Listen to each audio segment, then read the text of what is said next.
Today we will walk through how to resolve the page not found error that may appear after you change permalinks in your WordPress site. This process is straightforward and can be completed in just a few minutes. To begin, open your web browser and navigate to WordPress. You can do this by simply typing in your website's URL in the address bar. Once you have reached your site's WordPress homepage, direct your attention to the top right corner where you will see a login option. Once you click on the login button, you will be presented with several login options. In this tutorial, we will use the Google login method because it provides a fast and secure way to access your website account. Look for the button that says Continue with Google and click on it. After clicking Continue with Google, a new window will open listing your available Google accounts. Carefully select the account that you normally use for managing your website. This process ensures that you authenticate securely while reducing the hassle of remembering another set of login credentials.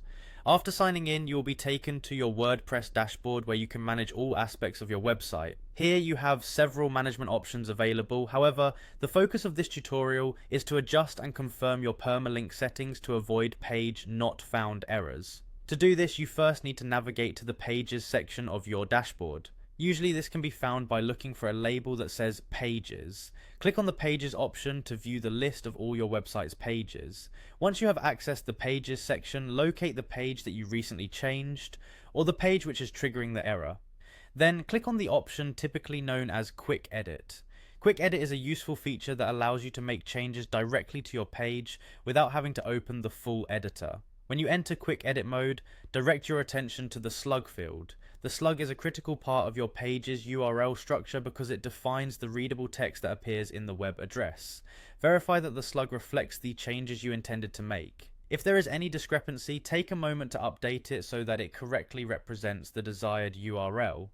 After you have confirmed that the slug is updated correctly, look for the Update button within the Quick Edit interface and click on it. Clicking Update will save your modifications immediately. To ensure that your changes have been applied successfully, refresh the page within your browser. A simple refresh will load the new settings and allow you to view the corrected permalink structure. Once refreshed, navigate to the page that previously showed the error to verify that the page no longer returns a not found error. Following these steps carefully should resolve the issue with your page not found error after modifying your permalinks. This method helps keep your website's navigation and URL structure intact and ensures seamless user experience. Enjoy the smoother performance of your site as the updated settings take effect.